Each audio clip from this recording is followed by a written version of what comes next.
Clear to engage. Time on target. 5 mics. Out.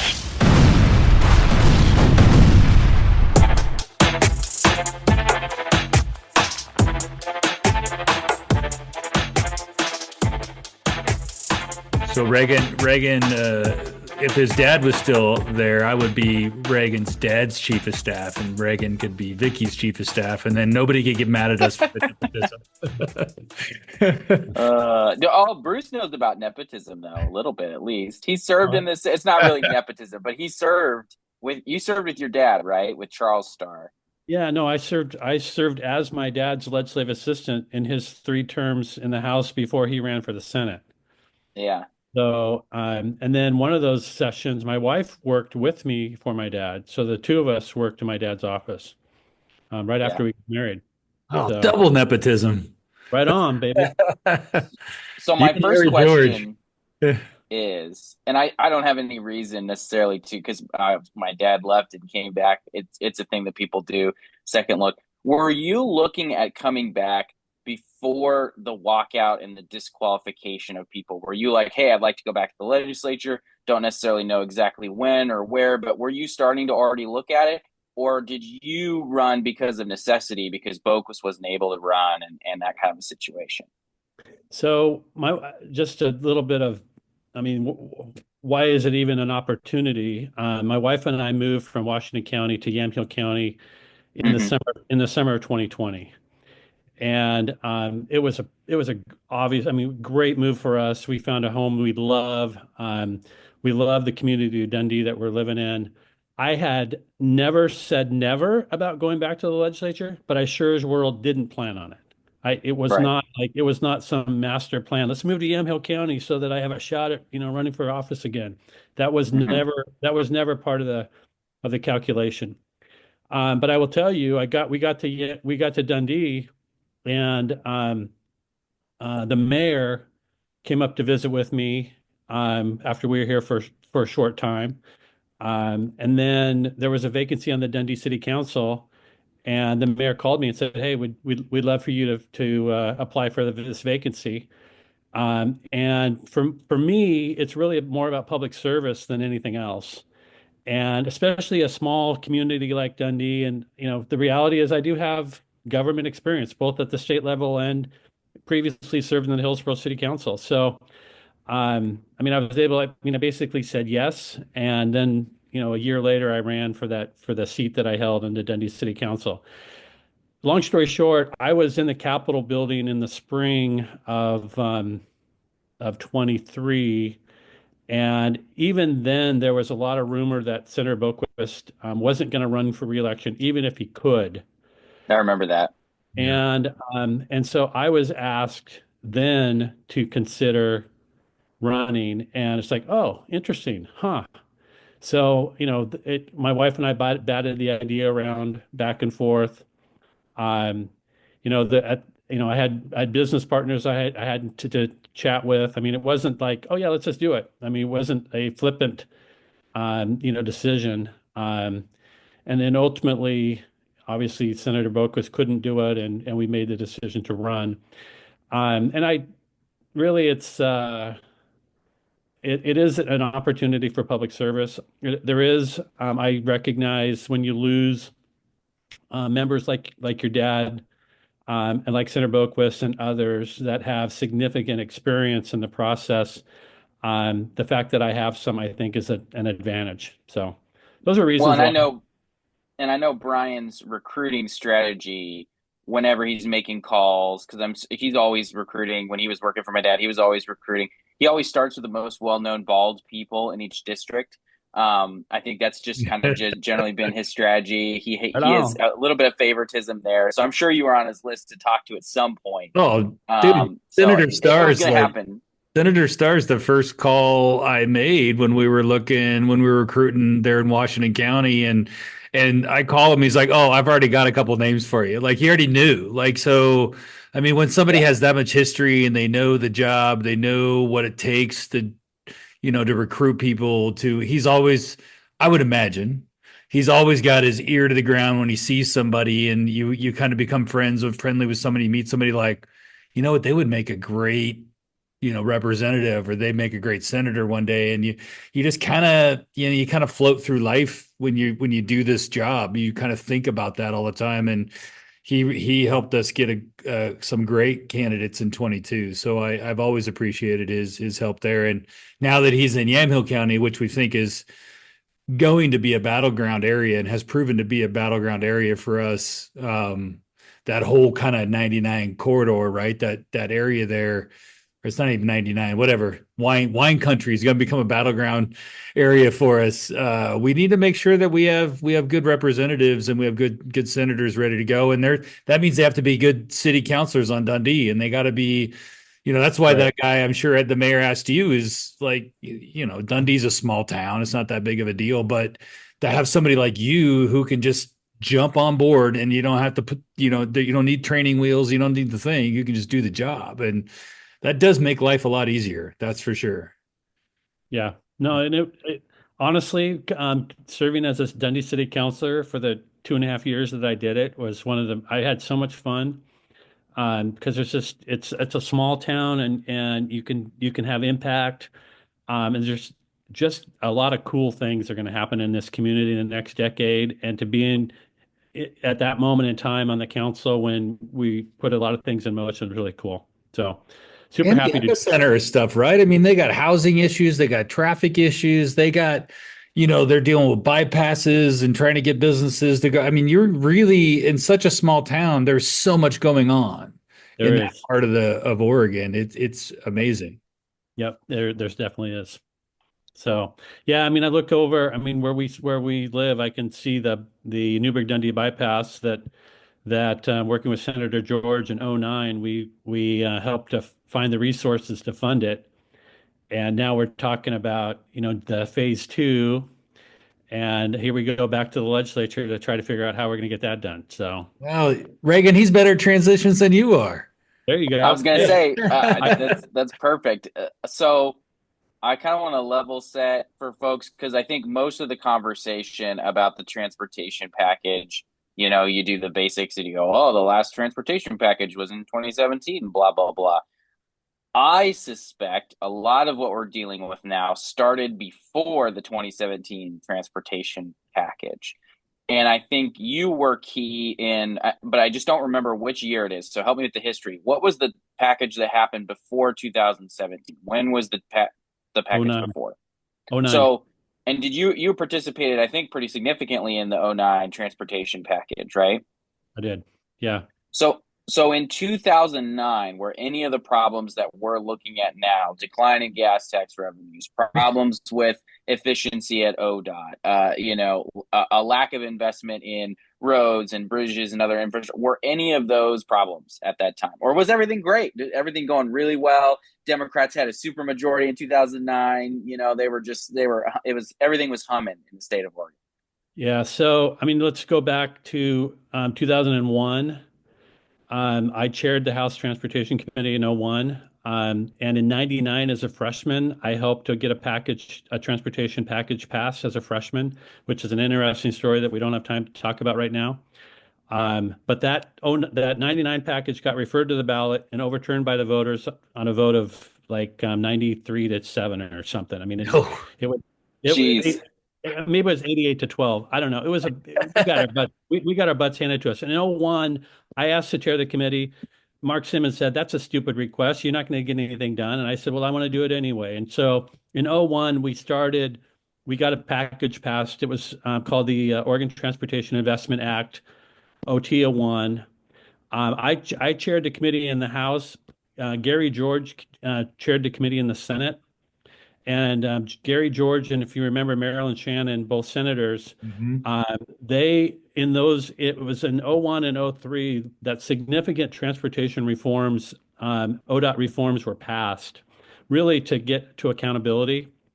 And so that was a really good set of reforms that were done. I will tell you, in the course of the last 20 years, ODOT has systematically undone those reforms because really they were required to keep track of how they spent a lot of money and report to the legislature. And from ODOT's perspective, it was just a lot of paperwork that took a lot of time, and they convinced legislators um, to undo some of that stuff. But if you remember in '09, we were in the middle of a recession, the '08 downturn. Oh, And I so remember. the big push in '09 was jobs, jobs, jobs. And that's why the package was called the Jobs and Transportation Act. Mm. And we put that package together in a bipartisan fashion. We had a bunch of projects in there, and we funded it with gas tax increase and a variety of other fees. Um, but when you look at where the department is today compared to where it was in '09, it's significantly different. Partly in that I would say that as it relates to how we fund heavy trucks in the state right now, the highway cost allocation study, the Constitution requires that trucks and cars pay their fair share of damages. And so every couple of years, you need to go and balance to make sure that we're abiding by the Constitution. So every 2 years, there's a highway cost allocation study done so that the legislature knows if we're in balance or not. Currently, we're out of balance by a lot, and trucks are overpaying by hundreds of millions of dollars to the point where the Oregon Trucking Associations are suing ODOT in the state of Oregon. And I don't blame them because they're paying hundreds of millions of dollars more than they should be. Um, that is going to complicate the other issues around ODOT because it's a lot of money. But ODOT is currently underfunded according to them by I don't know, I would say just short of $400 million in order to what they would call maintain current service level or maintain what they're doing. Um, and there's reasons for that. A lot of it is same thing that we see when we go to the grocery store, and all the costs for everything have gone up. Inflation doesn't bypass aggregate, doesn't bypass oil.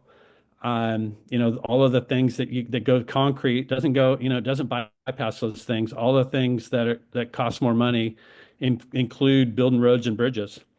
And then you add on top of that, the employee costs, the additional employee costs that the executive branch has negotiated with the public employees. And it's a combination of significant challenges. Um, so, we're faced as a having been appointed as the vice chair of the Joint Transportation Committee. We're faced with some tough road to hoe here. Trying to navigate all that. I see now why President Wagner appointed you vice chair of that committee. You got some history, and the history is important because I think a lot of people don't understand how we got to where we got to. Because like you said, '09 was, the jobs, and there was so much other stuff that went into that act. Where like 17, I feel like that was they just funded projects. And a lot of those projects they didn't even get done, or if they did, they got significantly reduced because cost increases from when all of that was allocated to when they actually got done. They're still completing. That list is still not done No, from 17. And right. Now your '09 bypass, the Dundee Newburgh bypass, needs to be expanded already. But there's so many of those. Like that's just one of so many projects. I mean, the big bottleneck in Portland is the roads corridor. And putting these kinds of legislative deals together, you got a lot of stakeholders at the table. And I've always recognized that you've got two major payers who pay these taxes. You got the drivers, average Oregon citizens that pay the gas tax and their fees related to their vehicles. But the other major payer, obviously, is the trucking associations. Yeah. And you need to have both folks basically supporting a package going forward. And one of the things that brought OTA to the table in support of the 2017 package was the fact that ODOT was going to fix the Rose Quarter. Well, here we are 7 years later, and we haven't spent a dime. Well, I don't know about spending a dime. You haven't turned a shovel full of dirt in Rose Quarter yet. And that's a real problem. So we gotta fix that problem as well.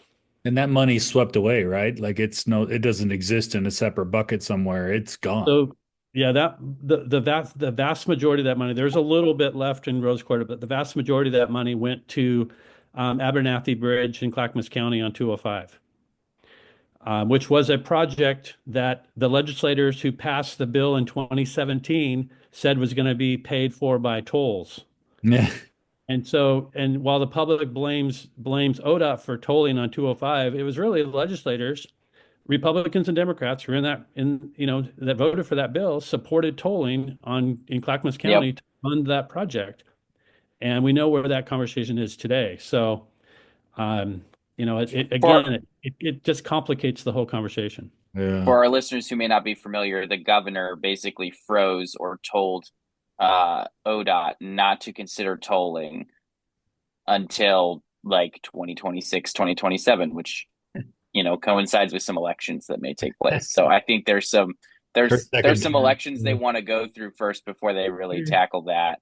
Um, I will say one thing that's really funny is I remember there is a legislator that served in Oregon, is not currently in the legislature, but originally from the East Coast, and their constant refrain was, "I don't understand what's so big about the sales tax. I don't understand what's so big about tolls," because lots of other states have these things, right? But they're still obviously big hot buttons in Oregon. So one of the things I'm seeing from ODOT in the messaging about this upcoming transportation package that I have some questions about. Well, one, I think it's very funny, and I just wanted to point this out, Bryan. I don't know if you noticed this. They scheduled 2 lunch and learns on about the transportation package for legislators and staff, where they can, I'm assuming, spoon feed us their talking points. One of them happens during staff mandated Rule 27, which I think is hilarious. So most staff will not be able to attend that lunch and learn. Well, The that's the other one thing I'm I've going noticed. to. The other thing that I've noticed is they're talking about this as a maintenance package. No new projects, just maintenance. I don't know the politics of that. I don't see how you pass a package that's maintenance only without somebody getting projects. And if somebody gets projects, everybody's going to ask for projects, right? Yeah, it is a very difficult task to get legislators to vote for a tax increase just so you can maintain existing infrastructure, so you can put another layer of asphalt on a road that already exists. That's very difficult. Um, but that's what they're saying. We'll see, as we get into the process, what ultimately occurs. But I will tell you too that the governor in her budget basically layered on over $1 billion a new budget for ODOT without specifying where that money's going to come from. And I've told folks that I don't believe it's politically possible for the legislature to raise taxes enough to fill the hole. And Mm-hmm. I think we have to look at how we reform the department to get back to core mission. And core mission for me is let's making sure our roads and bridges work so freight can move efficiently, and so parents can take their kids to the ball practice after school and make sure kids get to school on time, and we have an economy that functions with a transportation system that works. That's core mission. And if ODOT's doing things that aren't core mission, I think those are things that maybe it would be nice to have if we were flush with cash, but in the environment we're in right now, not so much. And I can't wait to see, and maybe Bryan can weigh in on this a little bit more because Senator Anderson's also on transportation. So you guys are all going to spend. Yeah. Yeah, there's not really enough hair there to make even a full head. I mean, even Senator Anderson's struggling a little bit, but I would say that there's what I like to call the Back to the Future caucus, because on transportation, because they say where we're going, we don't need roads. They want all kinds of other infrastructure. They want TriMet. They want bike infrastructure, which I guess is kind of roads, but not really. It actually eats up a good chunk of available space. Especially if you do a bike lane and then you do a buffer and walking, you've taken up at least a whole lane of traffic space, right? So what I'm going to be interested to see is how much of it is let's get back to core mission, let's meet our constitutional obligations, versus this sort of pie in the sky. Here's the thing too. I think if we were a state that was really sunny all the time, like Arizona or something like that, I would understand the biking and the walking and all these other multimodals. But anything that really isn't a bus is confusing to me in a state, especially in Portland and the Willamette Valley, where it's just pouring all the time. And then Eastern Oregon is cold as heck and snowing. Like, I don't understand the obsession with these modes of transportation, except for the fact that they're low emissions. And so it gets everybody really excited because, like, well, if we got 75% of people to bike, look at how much we'd reduce emissions. And I was like, do you hear yourselves? It's kind of really fascinating to see how obsessed they are with those things, and how they think they're going to play in. I mean, what are the role for those things in Oregon? It seems small to me. Well, Senator Weber's on transportation with Senator Starr, not Senator Anderson. We Oh, that's right. lobbied to get on there, but President Wagner did not. He did not heal to our demands. And if he's listening, I'm coming for you. But joking. I didn't want late night meetings, so I think the joint transportation always meets in the evening too. It's like it's a tough one. But Senator Weber will be great. We got somebody from the coast, which every road that goes to the coast sucks. And the whole 101 sucks, but everybody in the state uses those roads, right? Because they all travel there. But that's just indicative of just the coast. The rest of the roads are horrible out there too. And that's my biggest issue. The Reagan and I meet with either collectively or we've done a bunch of stuff with school boards, and these guys go out for bond measures to replace the roof and they fail. And they go, well, why do they fail? And I go, because nobody wants to give you a bond measure to replace your roof. What they want is they want a new stadium. They want a new high school. They want a new grade school. And then you tuck the roof in with the new school, you tuck repairing the middle school roof with that bond, and that's how you pass the bond. Like, so the politics of it, I think, is more important here than the actual idea, because I think your point of nobody wants to spend $2 billion on making sure that the snow's plowed over the Cascades, because apparently they were able to do that 40 years ago with 10% of the budget they have today. So why is it that difficult? So I think it's going to be they got to figure out politically, like the Rose Quarter project's a great example. Where are you going to come up with $1 billion for that project? Like, how? And should you, I think, is also the other question. The Bike Portland guys, Reagan's best buddies, and all of that, and all the Albina project, the bifurcation of what happens with downtown and all the things there with Rose Quarter, the Democrats are going to get a ton of pressure from their left flank saying we don't want a highway through Portland or expansion of that highway through Portland. And the truckers are going to say, we just want to get through Portland, without being stopped in traffic. And I wish I had an answer. I mean, I hope you have a great one, Senator. So, but I don't think the Dems have one, and I don't know if we do either. Well, it's the art of the possible, as you guys know. That's what politics is. It's the art of the possible. You got to get 18 to 36, and we got to do what we have to do to get 18 to 36. And then, if we can get 18 to 36 on a bill, I'm gonna assume the governor is gonna sign it. There's some question whether she really wants a package, because why else would she have signed an executive order right before Christmas that's going to make every project more expensive and take longer to get done? Every not only transportation, but every public construction project across the state. That makes this conversation even more difficult, because holy smokes, all of a sudden you're going to make all these projects cost more, and they're going to take longer to get done. Do you really want to solve the transportation problem in our state? I mean, those are questions. And I know they're looking at, I've listened to a lot of the meetings that they've had, and all they really talk about is additional tax revenue ideas, so the delivery tax and some of those things. So every DoorDash order now is going to be paying more. And I mean, the base is, if they were to put that to the public vote, I think it'd be close to your 1998? Was that 88 to 12? I remember now. It was 88 to 12. It was 88 to 12 on that referral. So Oh, that is just, I mean, that is brutal. 88-12 is, I mean, it doesn't get much worse than that. no, it was the shellacking, man. Well, what else do you see? I mean, we kind of covered, we'll see how, I think this isn't the last conversation we're going to have on transportation, I think, as we see things coming. What other committees are you serving on? So I have the opportunity to serve on revenue, and then I'm on the Ways and Means subcommittee that deals with transportation and economic development. So Oh, you're going to be in the thick of it, of money. well, yeah, I mean, I on the revenue side, I'm not expecting the Democrats, to try to push some sort of massive revenue package, and I don't believe that Oregonians want it.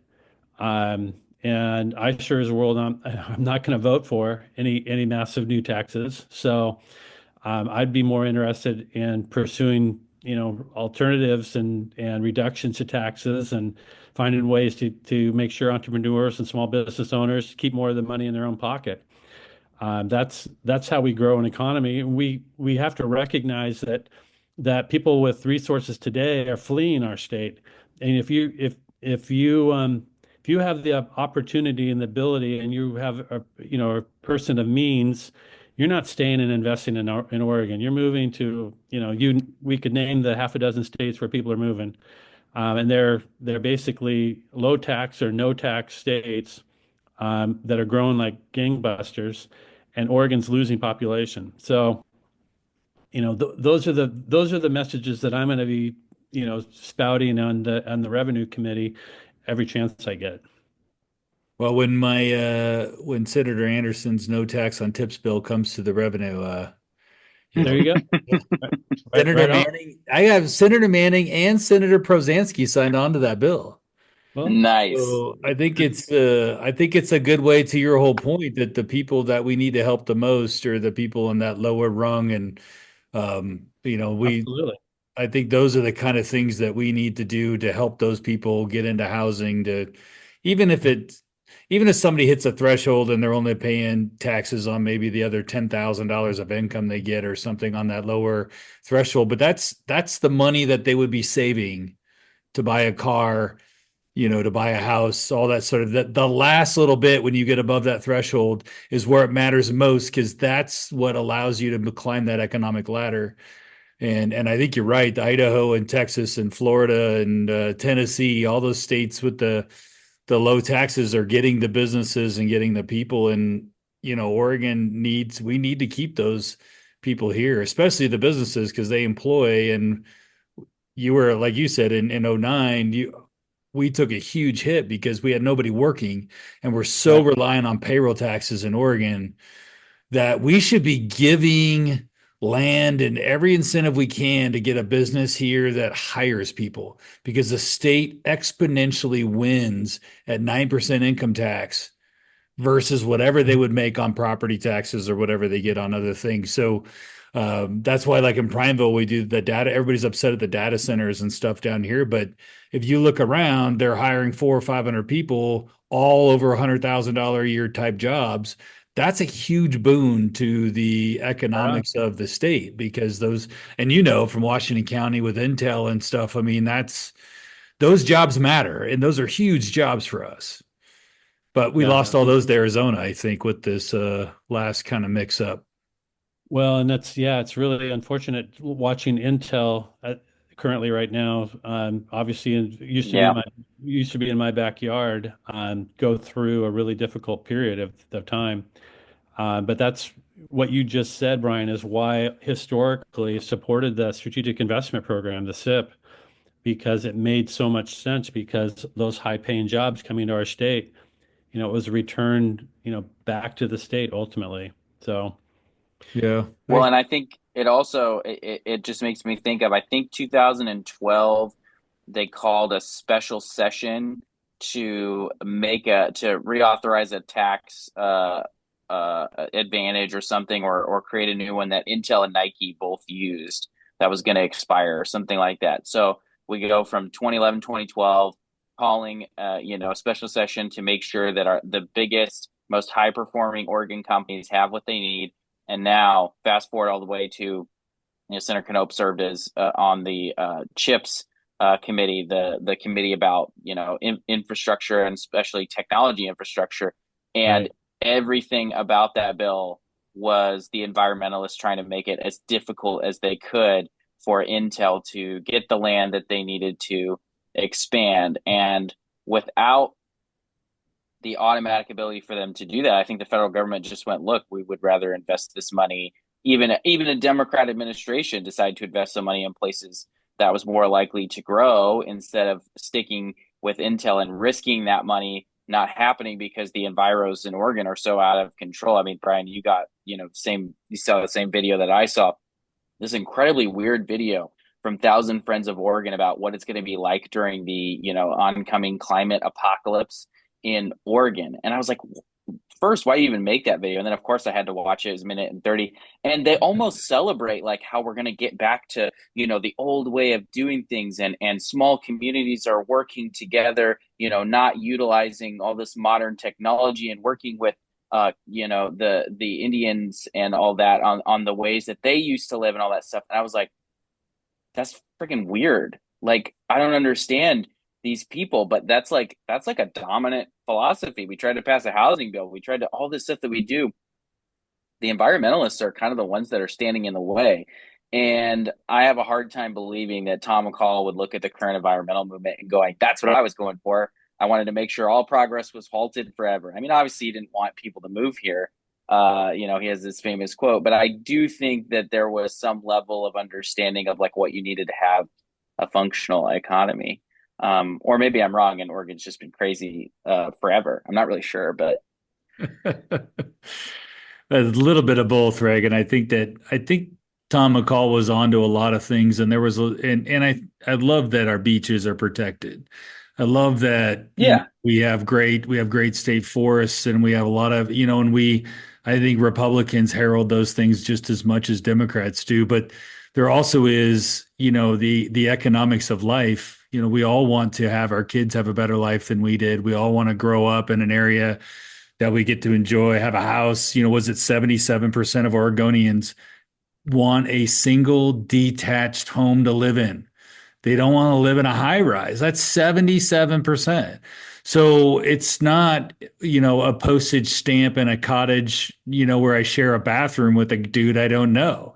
Like that's not what we're aspiring to do as Oregonians. And I think that's where they're just off base. And I hope this session focuses on what we were just talking about, transportation, like the boring stuff. We should be in the weeds on all the boring infrastructure stuff of running government and trying to make it better, trying to be efficient, trying to, build more things that we can. That's all infrastructure driven, because if we put the infrastructure in, I truly believe the businesses will come, people will expand, and Oregon will be prosperous. But we can invest in the infrastructure, and not get ourselves caught up in the weeds of some social agenda or some social issue that gets somebody more clicks, and that's not what we should be doing. We're the legislature. We're not running some agenda, trying to drive a national agenda through Oregon.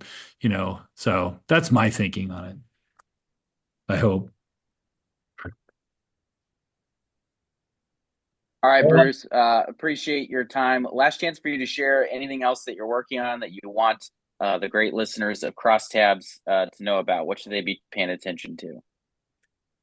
Well, I'm really going to be focused on this transportation stuff. Hopefully we can find a way to work together to get solutions. We had a meeting, the co-chairs, and the vice chairs the other day, and the four of us as the leader of that committee, bipartisan, really it's our responsibility to try to figure out how to solve this problem. It's our fiduciary responsibility of the ones that currently, are in the positions that we're in to try to solve the problem, and hopefully we can. I know in '09, again, we had a supermajority in the Senate. That '09 package passed out of committee unanimously. Hmm. And that's hard work to get everybody. I mean, we had like Jim Widener. from Yamhill County at the time, very conservative. He voted yes, and then you look on the other side, every Democrat voted yes. So if we can find common ground, bipartisan solution to this, it'll be a big deal. So Hey, we'll see. your dad's still alive, right? That's correct. Yeah. And so is he going to come back to be your staffer or like do this whole thing in full circle? Yeah, no, he's not. But it's funny because my 16 years previous service, my mother was my gatekeeper. Oh, My mom, awesome. my mom worked for me for 16 years, and it's gonna be hard being down there without my mom. My mom's passed, and so there was no better gatekeeper in the process than my mom. So we're That's a bummer. we'll figure it out going forward. It'll be fun to see him. Hopefully he'll come visit at the Capitol if he's in town or something. So I expect he will. awesome. Well, thanks. Yeah, thanks, guys. Thanks, Senator. Take care.